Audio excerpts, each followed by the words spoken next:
नमस्कार, प्रादेशिक समाचार के साथ मैं नैन्सी कुमारी। पहले मुख्य समाचार। चंद्रयान 3 के लैंडर से निकलकर रोवर प्रज्ञान चंद्रमा की सतह पर उतरा। चांद की सतह पर तिरंगा और इसरो का लोगो किया अंकित। ईडी के दफ्तर में जमीन घोटाला मामले में पूछताछ के लिए अब तक नहीं पहुंचे मुख्यमंत्री हेमंत सोरेन। सीबीआई ने साहिबगंज में अवैध खनन मामले की शुरू की जांच। मुख्यमंत्री ने लंबित सड़क परियोजनाओं को मिशन मोड में पूरा करने का अधिकारियों को दिया निर्देश। 15,000 किलोमीटर लंबी ग्रामीण सड़कों के निर्माण में लाए तेजी। केंद्रीय शिक्षा मंत्री ने स्कूली शिक्षा के राष्ट्रीय पाठ्यक्रम की रूपरेखा जारी की।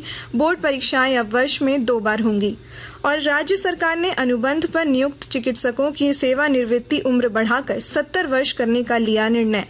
और अब समाचार विस्तार से। चंद्रयान 3 के लैंडर से निकलकर रोवर प्रज्ञान चंद्रमा की सतह पर उतर गया है। भारतीय अंतरिक्ष अनुसंधान संगठन इसरो ने बताया कि स्वदेश में निर्मित और चंद्रमा के लिए बनाए गए रोवर प्रज्ञान ने चंद्रमा के तल पर चलना और जायजा लेना शुरू कर दिया है। रोवर में लगे 6 पहियों ने चांद की सतह पर राष्ट्र ध्वज, तिरंगा और इसरो का लोगो अंकित कर दिया है। यह अनंत काल तक पूरे विश्व के समक्ष प्रमाण रहेगा कि भारत चंद्रमा के दक्षिणी ध्रुव पर उतरने वाला पहला देश है। प्रधानमंत्री नरेंद्र मोदी दक्षिण अफ्रीका के 3 दिवसीय दौरे के बाद आज भारत वापस लौटेंगे। श्री मोदी ने कल जोहान्सबर्ग में 15वें ब्रिक्स शिखर सम्मेलन के पूर्ण सत्र को भी संबोधित किया। उन्होंने कहा कि ब्रिक्स को भविष्य के लिए सक्षम संगठन बनाने के लिए संबंधित देशों के समाज को भी भविष्य के अनुरूप तैयार करना होगा। श्री मोदी ने कहा कि भारत का प्रयास एक पृथ्वी, एक परिवार, एक भविष्य का लक्ष्य लेकर सभी देशों के साथ आगे बढ़ना है। प्रवर्तन निदेशालय में भूमि घोटाला मामले में झारखंड के मुख्यमंत्री हेमंत सोरेन को आज पेश होना है, लेकिन अब से थोड़ी देर पहले तक वे रांची स्थित ईडी कार्यालय नहीं पहुंचे हैं। ईडी ने 19 अगस्त को मुख्यमंत्री को दूसरा समन जारी कर पेश होने को कहा था। इससे पहले ईडी ने मुख्यमंत्री को 8 अगस्त को समन भेजकर 14 अगस्त को पूछताछ के लिए बुलाया था, लेकिन वे उपस्थित नहीं हुए थे। इधर सीबीआई ने साहिबगंज जिले में अवैध खनन मामले की जांच शुरू कर दी है। इस सिलसिले में सीबीआई की 7 सदस्यीय टीम आज साहिबगंज पहुंची है। इसकी सूचना जिले के उपायुक्त को दे दी गई है। झारखंड उच्च न्यायालय ने साहिबगंज में अवैध पत्थर खनन मामले को लेकर दायर एक जनहित याचिका पर सुनवाई करते हुए सीबीआई को जाँच करने का आदेश दिया था। मुख्यमंत्री हेमंत सोरेन ने सभी लंबित सड़क परियोजनाओं को मिशन मोड में पूरा करने का निर्देश अधिकारियों को दिया है। मुख्यमंत्री कल पथ निर्माण विभाग की समीक्षा के दौरान फॉरेस्ट क्लियरेंस की वजह से अटकी 13 सड़कों का निर्माण शुरू करने के लिए वन और पथ निर्माण विभाग को समन्वय बनाकर काम करने को कहा। मुख्यमंत्री ने कहा कि सड़कों की गुणवत्ता की शिकायत पर संबंधित पदाधिकारियों और ठेकेदारों के खिलाफ कड़ी कार्रवाई की जाएगी। श्री सोरेन ने अधिकारियों को सड़कों के किनारे हेलीपैड निर्माण को लेकर लोकेशंस चिन्हित करने का भी निर्देश दिया। राज्य के मनरेगा आयुक्त ने 31 अगस्त तक हर हाल में मनरेगा मजदूरों का आधार सीडिंग पूरा करने का निर्देश सभी जिलों के उपायुक्तों को दिया है।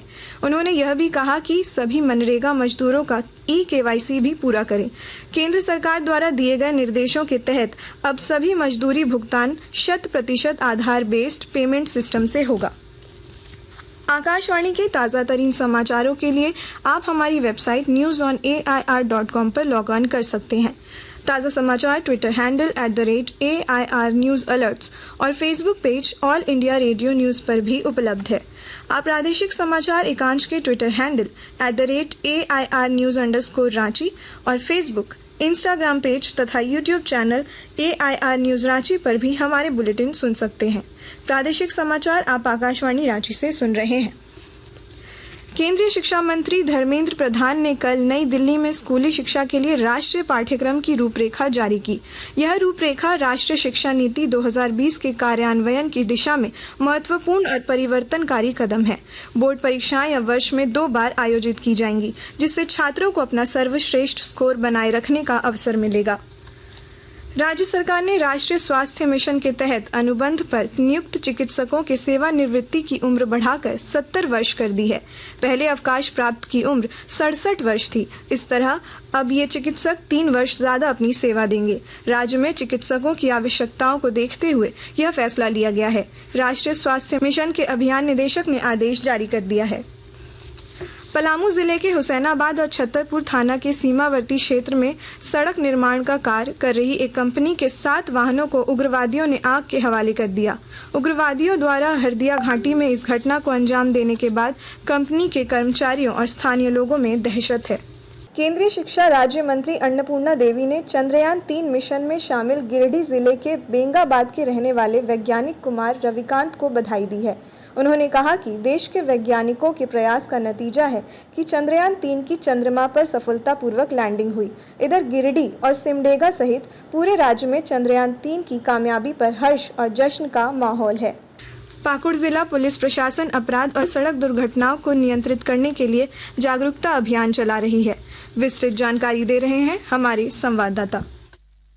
जिले में अपराध नियंत्रण के साथ साथ सड़क दुर्घटनाओं पर रोक लगाने को लेकर पुलिस प्रशासन ने कवायद तेज कर दी है। सड़क दुर्घटनाओं पर रोक लगाने को लेकर पुलिस प्रशासन जिले में जागरूकता अभियान चला रहा है।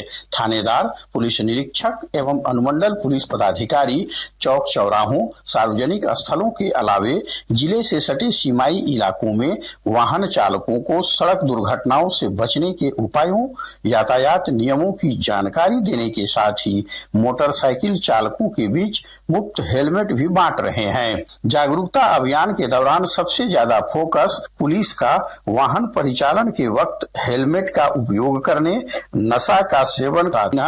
आकाशवाणी समाचार पाकुड़। रांची के उपायुक्त सह पहाड़ी मंदिर विकास समिति के अध्यक्ष राहुल कुमार सिन्हा ने कहा है कि रांची पहाड़ी मंदिर के नाम पर अवैध चंदा वसूलने वाले व्यक्ति और समूहों पर कार्रवाई की जाएगी। वे पहाड़ी मंदिर विकास समिति के सदस्यों के साथ बैठक कर रहे थे। उन्होंने मंदिर परिसर से अतिक्रमण हटाने और असामाजिक तत्वों के खिलाफ कार्रवाई करने का निर्देश पुलिस को दिया। राजधानी रांची के मेगा स्पोर्ट्स कॉम्प्लेक्स स्थित टाना भगत इंडोर स्टेडियम में आज से राष्ट्रीय कैडेट और जूनियर किक बॉक्सिंग प्रतियोगिता आयोजित हो रही है। इस प्रतियोगिता में देश भर से लगभग 2200 किक बॉक्सर और 300 के लगभग तकनीकी अधिकारी भाग ले रहे हैं। मौसम विभाग ने पूर्वी सिंहभूम, पश्चिमी सिंहभूम, पलामू, लातेहार, चतरा, गढ़वा, सिमडेगा और गुमला समेत राज्य के कुछ हिस्सों में 25-26 अगस्त को भारी बारिश होने का अलर्ट जारी किया है। वहीं रांची और अन्य इलाकों में पिछले कुछ दिनों से हो रही बारिश आज भी जारी रहेगी। अब कुछ संक्षिप्त खबरें। देवघर में चल रहे श्रावणी मेले में अब तक 44,45,000 से ज्यादा श्रद्धालु जलाभिषेक कर चुके हैं। इस दौरान मंदिर में 5,45,00,000 से ज्यादा चढ़ावा आया है। जिले के उपायुक्त विशाल सागर ने इसकी जानकारी दी। राजधानी रांची के धुरवा क्षेत्र में लाइट हाउस प्रोजेक्ट के बचे हुए फ्लैट के लिए कल लॉटरी होगी। रांची नगर निगम ने इस संबंध में आदेश जारी कर दिया है। Graduate aptitude test in engineering GATE 2024 के लिए आवेदन की प्रक्रिया आज से शुरू हो गई है। अभ्यर्थी 29 सितंबर तक ऑनलाइन आवेदन कर सकते हैं। सरायकेला खरसावां जिले को 36वीं अंडर 9 राष्ट्रीय चेस चैंपियनशिप की मेजबानी सौंपी गई है। इस वर्ष 2 से 8 नवंबर तक आयोजित होने वाली इस चैंपियनशिप में 500 से ज्यादा बालक बालिकाओं की भागीदारी होगी। अंत में मुख्य समाचार एक बार फिर। चंद्रयान 3 के लैंडर से निकलकर रोवर प्रज्ञान चंद्रमा की सतह पर उतरा।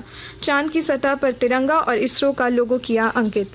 ईडी के दफ्तर में जमीन घोटाला मामले में पूछताछ के लिए अब तक नहीं पहुंचे मुख्यमंत्री हेमंत सोरेन। सीबीआई ने साहिबगंज में अवैध खनन मामले की शुरू की जांच। मुख्यमंत्री ने लंबित सड़क परियोजनाओं को मिशन मोड में पूरा करने का अधिकारियों को दिया निर्देश। 15,000 किलोमीटर लंबी ग्रामीण सड़कों के निर्माण में लाए तेजी। केंद्रीय शिक्षा मंत्री ने स्कूली शिक्षा के राष्ट्रीय पाठ्यक्रम की रूपरेखा जारी की। बोर्ड परीक्षाएं अब वर्ष में 2 बार होंगी।